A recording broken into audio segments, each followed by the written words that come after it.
An angry burst from Frion interrupted him. This man, rarely off his guard, but roused now by recent mortifications, forgot himself in the violence he displayed, which strangely contrasted with the soft tranquility of the stranger and Astley's modest, but very determined enunciation of his resolve to convey the message to the prince. Frion, from loud words, was about to proceed to acts, when Lord Barry entered. Barry, who felt Scotland as a limbo of despair, who was forever urging Richard to visit Ireland, to whom the court life of the English was something like a trim-fenced park to a new-caught lion. Barry saw the stranger, his eyes lighted up, nay, danced with sudden joy. With no gentle hand he thrust Frion away, and then bent his knee, asking a blessing of the Prior of Kilmainham, and in the same breath eagerly demanded what had brought the venerable man from Buttevant across the dangerous seas. Keating's presence gave new life to York's counsels. He brought an invitation from Maurice of Desmond to the Duke. The Earl had, since Richard's departure, been occupied in training troops, and so fortifying himself as to enable him to rise against Poynings, whose regular government, and above all, whose predilection for the butlers, caused him to be detested by the Geraldines. Hurried on by hatred and revenge, Desmond resolved to do that which would be most dreaded and abhorred of Henry, to assume the badge of the White Rose, and to set up the pretensions of young Richard. The tidings were that York was a loved and honoured guest in Edinburgh, and the impetuous Desmond feared that he would hardly be induced to abandon King James's powerful alliance for the friendship of a wild Irish chieftain. The very invitation must be committed to no mean or witless hands. The difficulties appeared so great that the measure was on the point of being abandoned, when the Prior of Kilmainham, who, in the extreme of age, awoke to fresh life at a prospect of regaining his lost consequence, offered himself to undertake the arduous task. His views went far beyond the Earl's. He hoped to make the King of Scotland an active party in his plots, and to contrive a simultaneous invasion of England from the north and from the west. Already his turbulent and grasping spirit saw Irish and Scotch meeting midway in England, and with conjoined forces dethroning Tudor and dictating terms to his successor. He came too late. He came to find a peace nearly concluded between James and Henry, the White Rose fallen into disregard, and his arrival looked upon as the best hope, the last refuge of his fallen party. Richard on the instant accepted his invitation. To a generous heart, the feeling of enforced kindness succeeding to spontaneous affection is intolerable. The very generosity of his own disposition made him recoil from exacting a reluctant boon from his sometime friend. To live a pensioner among the turbulent, arrogant Scots was not to be thought of. The Earl of Huntly, in fond expectation of his daughter's greatness, would have despised him had he remained inactive. Even Catherine was solicitous to leave Scotland. She knew her countrymen, and ready as she was to give up every exalted aim, and to make her husband's happiness in the retired quiet of private life, she knew that insult and feud would attend his further tarrying among the Scotch. York had been for nearly a year the guest of King James. 12 months, in all their long-drawn train of weeks and days, had paced over the wide earth, marking it with change. Each one had left its trace in the soul of Richard. There is something frightful, to a spirit partly tired of the world, to find that their life is to be acquainted with no durable prosperity. That happiness is but a modification of a train of events, which, like the fleeting birth of flowers, varies the year with different hues. But York was still too young to be awary even of disappointment. He met the winter of his fortunes with cheerful fortitude, so that a kind of shame visited James, inspired by the respect his injured friend so well merited. The capricious but really noble heart of the Scottish king was at this time put to a hard trial. One of the preliminaries of peace, most insisted upon by Henry, was that his rival should be given up to him. This was, at the word, refused, but even to dismiss him from his kingdom seemed so dastardly, an act towards one allied to him by his own choice, that the swelling heart of the Cavalier could not yet tame itself to the statesman's necessity. Some of his subjects, meanwhile, were ready enough to cut the Gordian knot by which he was entangled. Tudor had many emissaries in Edinburgh, and Lord Moray, Lord Buchan, and the Dark both well, whose enmity had become fierce personal hate, were still egged on by various letters and messages from England to some deed of sanguinary violence. Sir John Ramsay was sought out by Frion.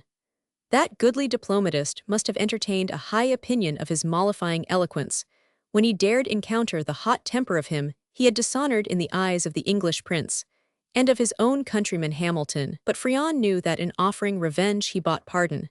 He was of little mark in Ramsay's eyes, while the man he had injured, and whom he consequently detested beyond every other, survived to tell the grating tale of the defeated villainy of the assassin and the godlike magnanimity of him who pardoned. Frion's own feelings, which had vacillated, were now fixed to betray the prince. He had wavered because he had a kind of personal affection for the noble adventurer. Somehow he managed to fancy him a creature of his own. He had worked so long, and at one time so well for him, that he had fostered the vain belief that his dearest hopes and best pretensions would vanish like morning mist if he blew unkindly on them. It was not so. James had been his friend.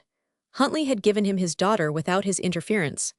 And the Irish project, with Keating at its head, who treated Frion with galling contempt, filled up the measure of his discontents. If anything else had been needed, the Lady Catherine's favour to Astley, and some offices of trust, in which York himself had used him, sufficed to add the last sting to malice. If they will not let me make, they shall rue the day when I shall mar. Learn shall they, that Frion can clip an eagle's wings even in its pride of flight. It is common to say that there is honour among thieves and villains. It is not honour, but an acknowledged loss of shame and conscience, and a mutual trust in the instinctive hatred the bad must bear the good, which strongly unites them. In spite of the Frenchman's former treachery, Baume felt that he could now confide, that his guilt would stretch far enough to encircle in its embrace the very act he desired, and he again trusted, and used him as the chief agent of his plots. The Earl of Surrey was ravaging Scotland, and King James, with the chivalrous spirit of the times, challenged him to single combat. The Earl, in answer, refused to place his master's interests at the hazard of his single prowess, though ready for any other cause to accept the honour tendered him. The herald that brought this reply, Frion reported to Richard to be charged with a letter to him. Its purpose was to declare that though, while aided and comforted by the enemies of England, the Earl warred against him, yet the Howard remembered the ancient attachments of his house, and that, if the White Rose, wholly renouncing the Scotch, would trust to the honour of the representative of a race of nobles, the army now in the field to his detriment should be turned to an engine of advantage. Time pressed. The letter concluded by saying, "And if the Duke of York were willing to give his sails to the favouring wind, let him repair with a small company to Greenock, where he would find zealous and powerful friends." At first this intimation filled the prince with exultation and delight. The time was at last come when he should lead the native nobility of England to the field, and meet his enemy in worthy guise. There was but one check.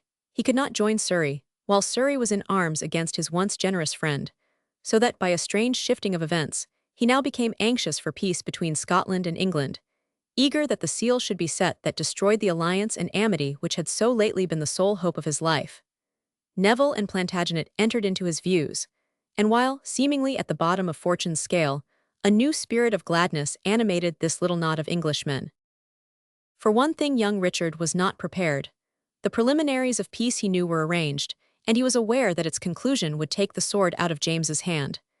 They had rarely met lately, and this, while it lessened the familiarity, rather added to the apparent kindness of their interviews.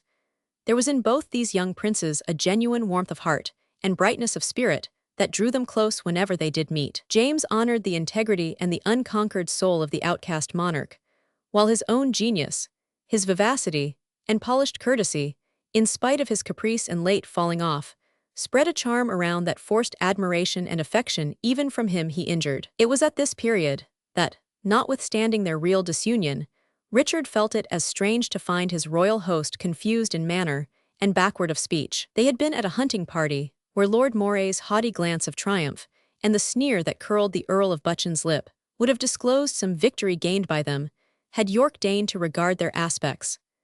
At length, after much hesitation, while riding apart from his peers, James asked if there were any news from the Lady Margaret of Burgundy. "Sir Roderick Lalline returned to her a month ago," replied York, "and with him went my dear and zealous Lady Brampton, to urge fresh succour for one, to whom fortune has so long shown a wintry face, that methinks spring must at last be nigh at hand, herald of bright, blossoming summer." "What promises then my Lady Duchess?" said the king, eagerly.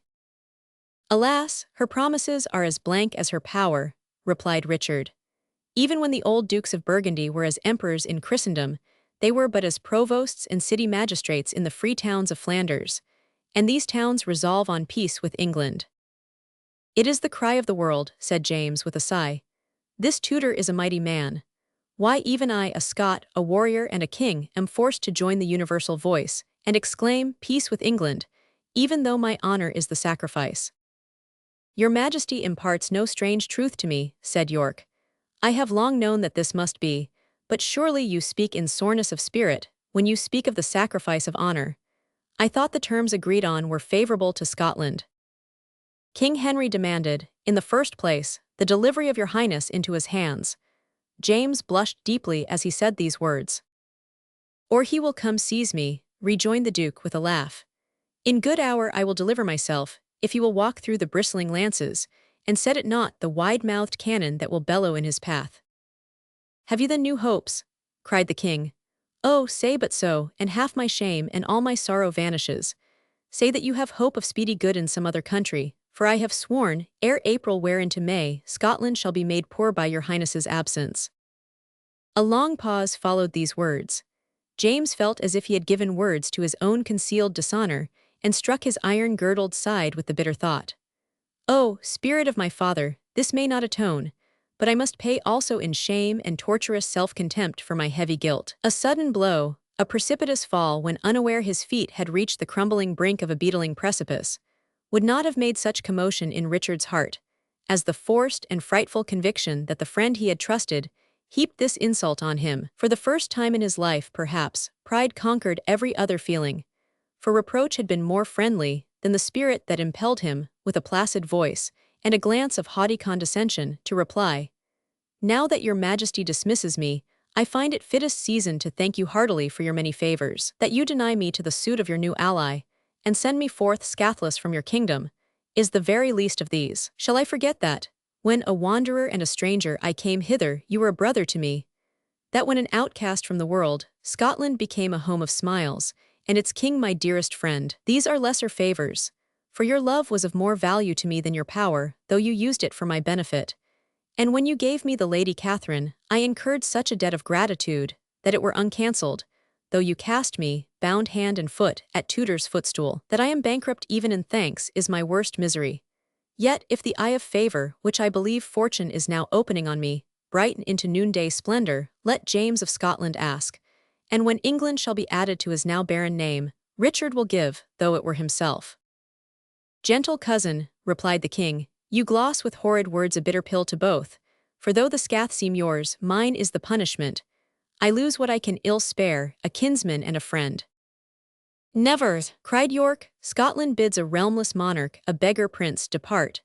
The King of Scotland, moved by strong state necessity, is no longer the ally of the disinherited orphan of Edward IV, but James is Richard's friend. He will rejoice when he sees him, born with the flowing tide, rise from lowness to the highest top at which he aims. And now, dear my lord, grant me one other boon. I am about to depart, even of my own will. Dismiss then every rankling feeling. Lay no more to your generous, wounded heart a need which is even more mine than yours. But let smiles and love attend your kinsman to the end, unalloyed by a deeper regret than that fate wills it, and we must separate. Chapter 37. Treachery. I am your wife's. No human power can or shall divorce my faith from duty. Ford. With my fortune and my seeming destiny. He made the bond, and broke it not with me. No human tie is snapped betwixt us two. Schiller's Wallenstein. Frion believed that he held the strings, which commanded the movements of all the puppets about him. The intrigues of party, the habitual use of ill means to what those around him deemed a good end, had so accustomed him to lying and forgery, that his conscience was quite seared to the iniquity of these acts. Truth to him was an accident, to be welcomed or not according as it was, or was not advantageous to his plots. King James prepared a fleet for the conveyance of the prince, and the Earl of Huntly, as a matter of course, promised to entertain his daughter royally, until, in a palace in Westminster, she should find her destined title and fit abode. The Lady Catherine thanked him, but declared that she was nothing moved from her bridal vow, and that she never would desert Richard's side. All that her father urged was of no avail. State and dignity, or their contraries, humiliation and disgrace, could only touch her through her husband, He was her exalter or debaser, even as he rose or fell. It was too late now to repine at degradation, which it ill beseemed the daughter of a Gordon to encounter. It was incurred when she plighted her faith at the altar. Wherever she was, it must be hers. As a princess, she was lost or redeemed by her husband's fortunes. As a woman, her glory and all her honor must consist in never deviating from the straight line of duty, which forbade her absence from his side. The Earl disdained to reason with a fond, doting girl, as he called the constant-minded lady, but applied to the king, representing how it would redound to his discredit should a princess of his blood wander a vagrant beggar over sea and land. James had passed his royal word to Catherine that she should have her will on this point, and when, at her father's suit, he tried to dissuade her, he was at once silenced by her simple, earnest words. "Ask me not," she said, "to place myself on the list of unworthy women. For your own honor's sake, royal cousin, permit your kinswoman to perform a wife's part unopposed. You and my father bestowed me, a dutiful subject and obedient daughter, according to your will. You transferred my duty and obedience, and truly as I paid it to you, so will I keep it for my lord." "What can we reply, my good Earl Marshal?" said James, turning to Huntley. "I rebelled against the religion through which I reign. Did I deny our sweet Kate free allowance to follow the dictates of her generous heart? Nor let us grudge the white rose this one fair bloom. Love, such as Catherine feels, love and the dearest, best gift of God, alas, too oft denied to poor humanity, and most to me, self-complacency, arising from a good conscience, will repay her every sacrifice." Huntley retired in high indignation. His will was opposed. His word, which he deemed a law, had but a feather's weight. The blood of the Gordon was stirred to rage, and he broke forth in fierce and cruel expressions of anger, calling his daughter ingrate, her lord base and a traitor. Such muttered curses were reported to Lord Buchan. In the scheme on foot, they had somewhat dreaded to incur Huntley's displeasure and revenge, knowing how dearly he prized the hope of royalty for his daughter. But now they fancied that they might draw him in ere he was aware to approve their deed. The crafty Frion was set on to sound him. The iron was hot, most easily to their eyes. It took the desired form. Huntley was a Scot, cunning even when angry, cautious when most passionate. The first intimations of the conspiracy were greedily received by him. He learnt the falsehood of the letter pretending to come from the Earl of Surrey, and the use that was to be made of this decoy to seize on the Duke of York's person. He did not scruple to promise his assistance. He reiterated his angry imprecations against his unworthy son-in-law. He thanked Frion with cordial warmth for affording him this opportunity for revenge. He declared his gratitude towards the Confederate nobles, and the Frenchman left him, with the full belief that he was ready to lend his best aid to deliver over the English prince to ignominy and death. Such was the end of King Henry's last scheme to obtain possession of his too excelling rival, by means of Scottish fraud and the treason of York's dependents. The Earl of Huntley conducted the whole affair with the utmost secrecy. Apparently he acted the part designed for him by the conspirators. He reconciled himself to the prince. He urged an instant compliance with Surrey's invitation. The English had asked for some guarantee of Surrey's truth. Huntley obviated this difficulty. Through his intervention, a new and sufficing impulse was given. Richard appointed the day when he should repair to Greenock, there to meet the envoy who was to lead him to Lord Surrey's presence. In the harbour of Greenock rode the bark which was to convey him to his English prison. King Henry's hirelings were already there. Frion conducted the victims blindfold into the net. They had meant to have gathered together a troop of ruffian borderers to prevent all resistance, but Huntley promised to be there himself with a band of Highlanders. The whole thing only seemed too easy, too secure. The wily secretary had overshot his mark in taking so readily for granted Huntley's assent to the ruin of the Duke of York. He had come upon him in his angry hour. His honeyed words were a dew of poison, his adjurations for peace, oil to fire. Then, as the noble strode through the hall, imprecating vengeance, he slid in words that made him stop in full career. Men are apt to see their wishes mirrored in the object before them, and when the Earl bent his grey eyes upon the provincial and knit his time-furrowed brow in attention and interest, Frion saw the satisfaction of a man on the brink of dear revenge. He was far afield. The very rage in which the Earl had indulged, by a natural reaction, softened him towards his children, and when the traitor spoke of schemes ripe to deliver York into his adversary's hands, he recoiled at once from the path of vengeance opened before him, and listened with horror to the detail of a conspiracy which would tear the very shadow of a diadem from his daughter's brow. Yet he listened, and his words still enticed the overwily Frion. "Bombing," said the Earl, "all must succeed even to the death. Where he intermeddles, he is ruthless." Thus ran his comments.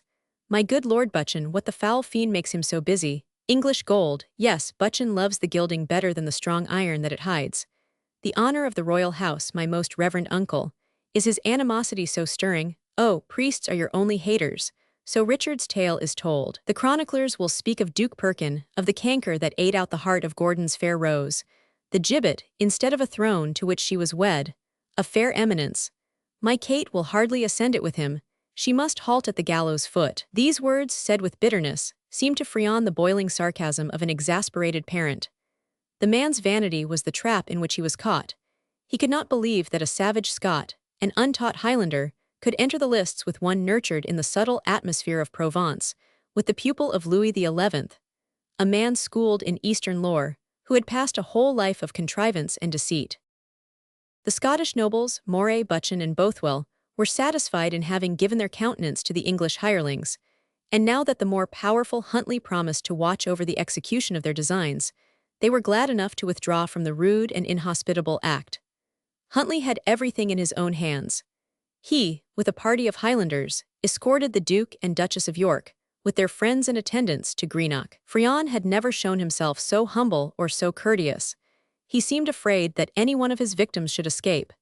He was particularly anxious to entice his old enemy, the Prior of Kilmainham, into the snare. His readiness and vivacity were remarked by all. It was attributed to the high hopes he entertained of his royal master's success through the alliance of the Earl of Surrey. And while York expressed his affectionate approbation, he smiled blandly, and painted every feature in the very coloring he wished it to wear. The vessel rode at anchor. The English sailors, on the arrival of York, went on board, got her under way, and dropped down the coast. With the dawn, Lord Howard of Effingham, with a chosen troop, was, according to the false hopes of Richard, to arrive at the rendezvous, a wood about 2 miles south of the town, bordering the sands of the sea. Here the English emissaries were congregated, and here a score of Highlanders were in ambush, to assist in the capture of the White Rose. Hither, even before dawn, the wakeful Frion came, to announce the speedy arrival of his lord. He found his English friends in some anxiety. Clifford, who, under the name of Wyatt, had been chief among them, was seized with panic or remorse, and had gone on board the vessel, which had east anchor but a few furlongs from the shore. The others were mean underlings. Frion's presence gave them courage. He was elated, his laugh was free. He had neither doubt nor scruple.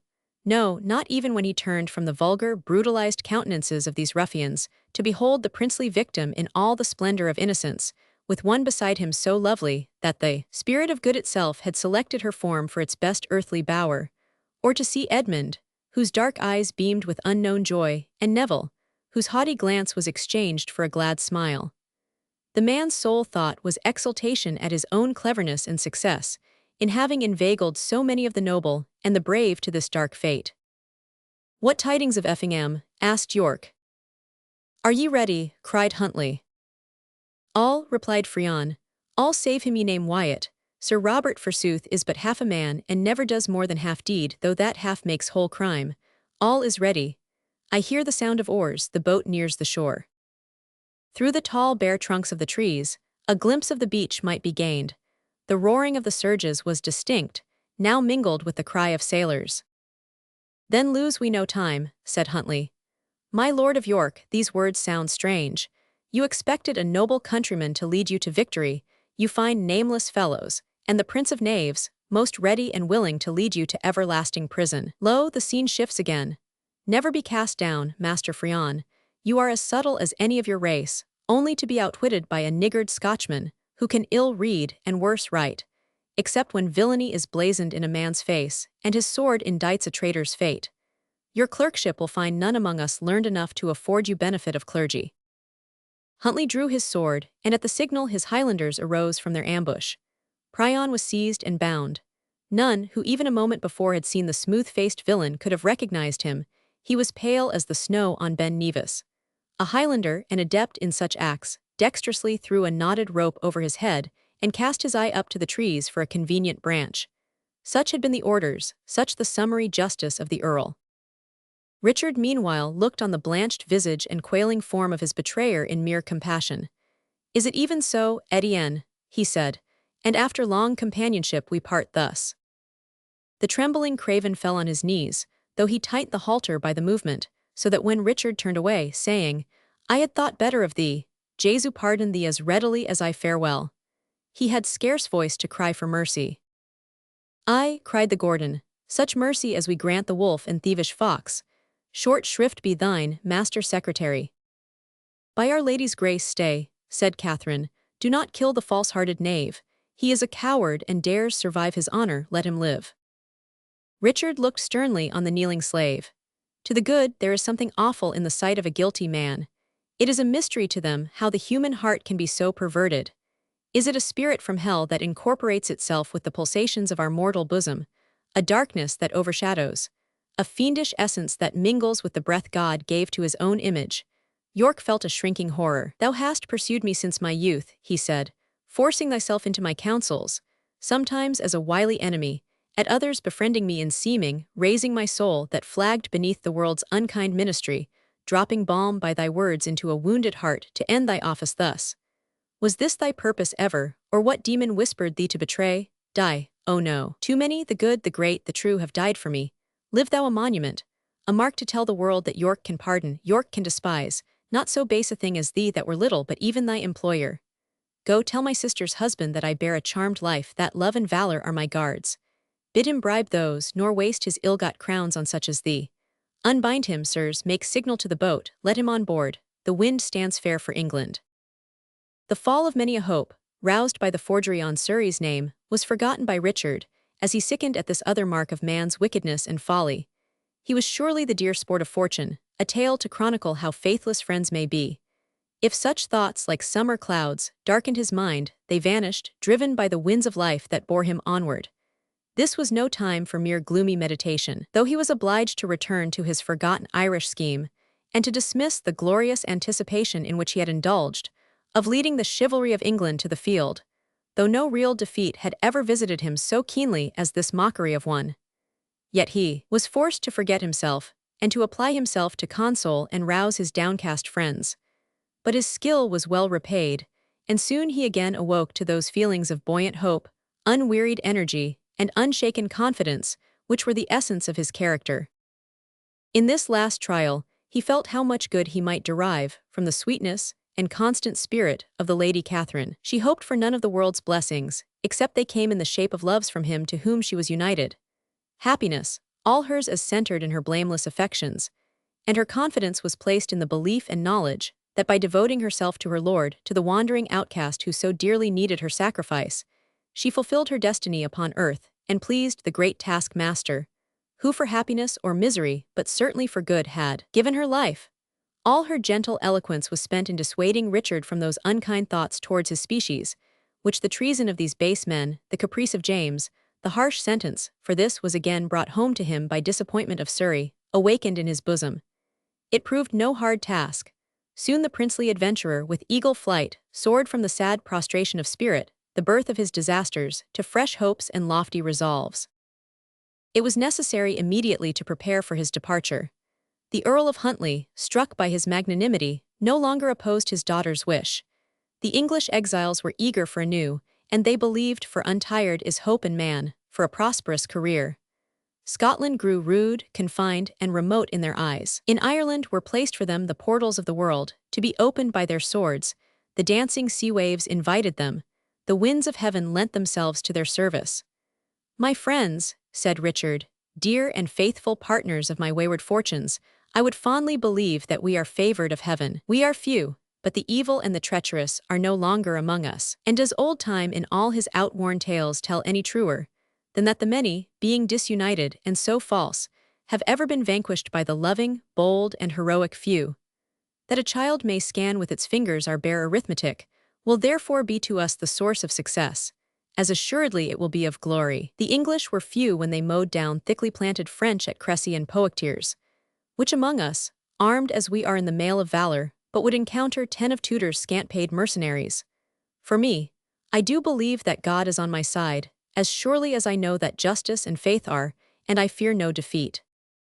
It is thus that man, with fervent imagination, can endue the rough stone with loveliness, forge the misshapen metal into a likeness of all that wins our hearts by exceeding beauty, and breathe into a dissonant trump soul-melting harmonies. The mind of man, that mystery which may lend arms against itself, teaching vain lessons of material philosophy, but which in the very act shows its power to play with all created things, adding the sweetness of its own essence to the sweetest, taking its ugliness from the deformed.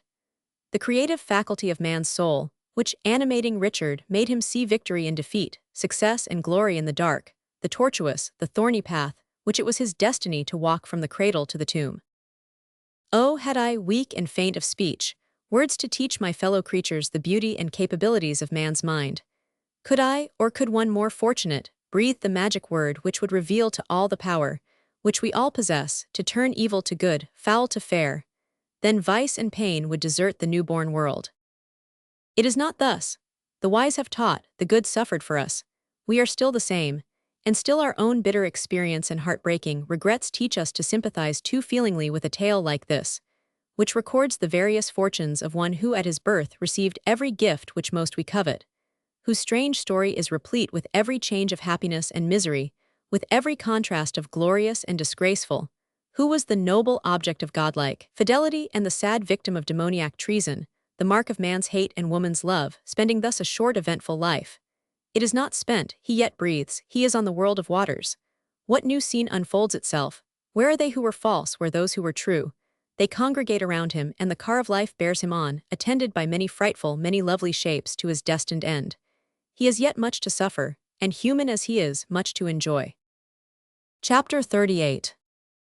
Depression. One moment these were heard and seen, another passed, and the two who stood beneath that night.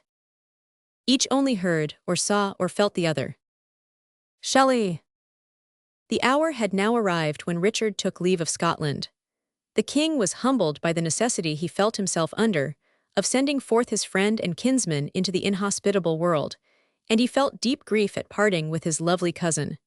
She grew pale, when for the last time she saw the friend of her youth. But Catherine looked upon life in a mode very different from the usual one. The luxuries and dignities of the world, never in her mind for a moment, came in competition with her affections and her duty. She saw the plain path before her, whatever her father's or her royal cousin's idea had been in giving her to the Duke of York. She knew that, being his, her destiny upon earth was to share his fortunes and soothe his sorrows. This constant looking on, giving herself up to, and delighting in one aim, one object, one occupation, elevated her far above the common cares of existence. She left all meaner things, the low ambition and the pride of kings, to shroud herself in love, to take on herself the hallowed state of one devoting herself to another's happiness. Cleopatra, basking in sunny pomp, born the wonder of the world in her gilded bark, amidst all the aroma of the East, upon the gently rippling Cydnus, felt neither the pride nor joy of Catherine, as on the poor deck of their dark, weather-beaten skiff, she felt pillowed by the downy spirit of love, fanned by its gentle breath. The Duke of York was more depressed. He thought of how, since his miserable childhood, he had been the sport of fortune and her scorn. He thought of the false, the cold, the perished. A dark wall seemed to rise around him, a murky vault to close over him. Success, glory, honor, the world's treasures, which he had been brought up to aspire to as his dearest aim, his right, were unattainable. He was the defeated, the outcast. There was a clog in his way forever, a foul taint upon his name. Thus seated on the deck, his arm coiled round a rope, his head leaning on his arm, while the stars showered a dim silvery radiance, and the sparkling sea mocked their luster with brighter fires, while the breeze that swelled his sail and drove him merrily along spent its cold breath on him, he, painting all natural objects with the obscure coloring suggested by his then gloomy spirit, distorting the very scenery of heaven and vast ocean into symbols of his evil fate, gave himself up to the very luxury of woe. Meanwhile the shadow of a lovely form fell on him, soft fingers pressed the curls of his hair, and Catherine asked, "Are the nights of Andalusia more glorious than this?" At the voice of the charmer the demon fled. Sky and sea cast off the dim veil his grief had woven, and creation was restored its native beauty.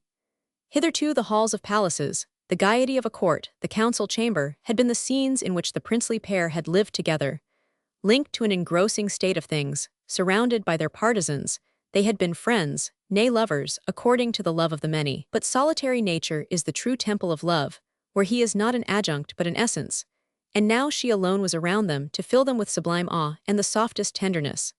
In Richard's eyes, the kingdom of his inheritance dwindled into a mere speck. The land of her nativity became but a name to Catherine. It sufficed for their two full hearts that they were together on the dark wide sea, the bright sky above, and calm upon the bosom of the deep. They could ill discern each other in the shadowy twilight.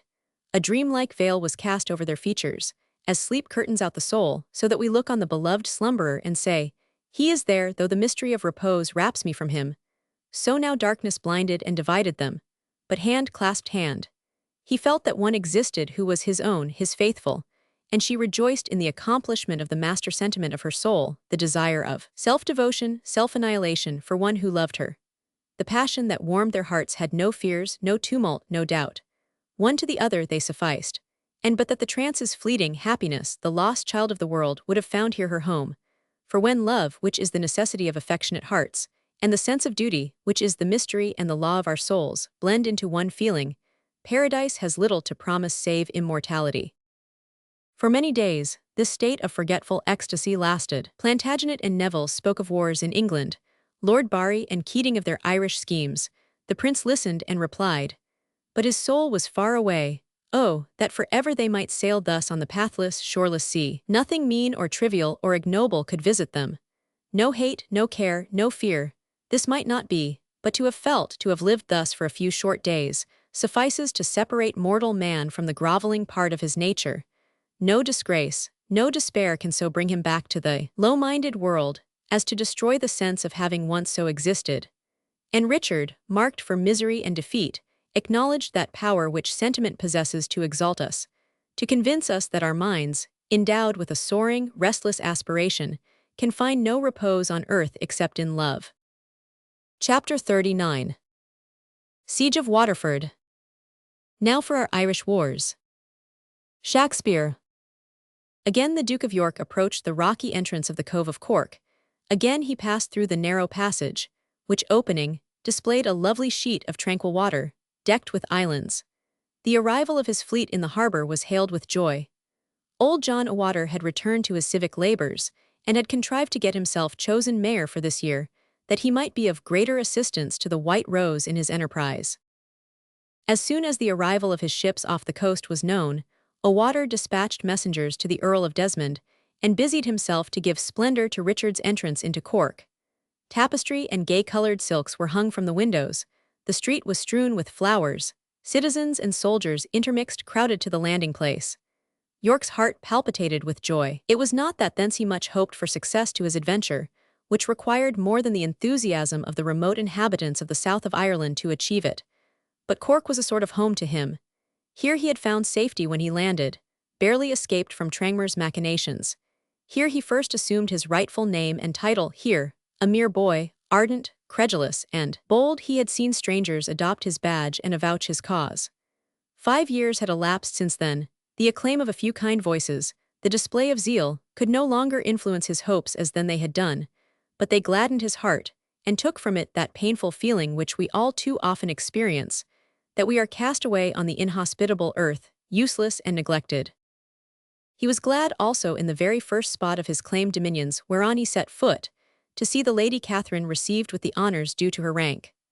Her beauty and affability won the hearts of all around, and O'Water, with the tenderness that an old man is so apt to feel towards a young and lovely woman, extended to her a paternal affection, the simplicity and warmth of which touched her, thrown, as she was among strangers, with gratitude. Lord Desmond arrived. He was struck by the improvement in York's manner, still ingenuous and open-hearted. He was more dignified, more confident in himself than before. The husband of Catherine also acquired consideration. As an adventurous boy, he might be used according to the commodity of the hour. Now he had place, station in the world, and Desmond paid him greater deference, almost unawares. But the Earl was sorely disappointed. "Reverend Father," said he to Keating, "what aid does Scotland promise? Will they draw Tudor with his archers and harquebusiers and well-horsed knights to the north, giving our Irish kerns some chance of safe landing in the west?" "Peace is concluded between Scotland and England," replied Keating. Desmond looked moody. How thrives the White Rose over the water? How sped the Duke when he entered England? Some aid somewhere we must have, besides yonder knot of wanderers, and our own hungry, naked kerns. By my fay, replied Keating, every budding blossom on the rosebush was nipped, as by a northeast wind. When Duke Richard sowed his hopes there, like the dragon's teeth of Dan Cadmus, they turned into so many armed men to attack him. Sooth, good prior, said the Earl with a sharp laugh, we shall speed well thereby. Would you a re-acting of the gleeful mime at Stowe? Wherefore, said Keating, fix your thoughts on England. The dark sea rolls between us, and even the giants of old broke their causeway, which in the north 'tis said they built, ere it laid its long arm on the English shore. The name of Ireland reads as fair as England. Its sons are as brave and politic, able to defend, to rule themselves. Blot England from the world, and Ireland stands free and glorious, sufficing to herself. This Springle, valorous though he be, can never upset Tudor's throne in London, but he can do more for us by his very impotence. He is the true Lord of Ireland. We are liegemen in maintaining his right. Plant his banner, rally round it all men who wish well to their country, drive out the good man Poynings, crush the Butlers, aye, down with them. And when Richard is crowned King of Erin, and the Geraldines rule under him, our native land will stand singly, nor want England for a crutch or byre lady, for a spear to enter her heart, while she leaneth on it. So the wars of York and Lancaster may free us from the proud, imperious English, and the Irish, like the Scotch, have a king and a state of their own. Desmond's eyes flashed for a moment, as Keating thus presented before them the picture he most desired to behold, but they grew cold again. The means, reverend prior, the arms, the money, the soldiers. A bold stroke brings all, strike one blow, and Ireland is at our feet. We must not tarry. Now the Butlers and their party are asleep in their security. Gather men together, march forward boldly, strike at the highest, Dublin herself.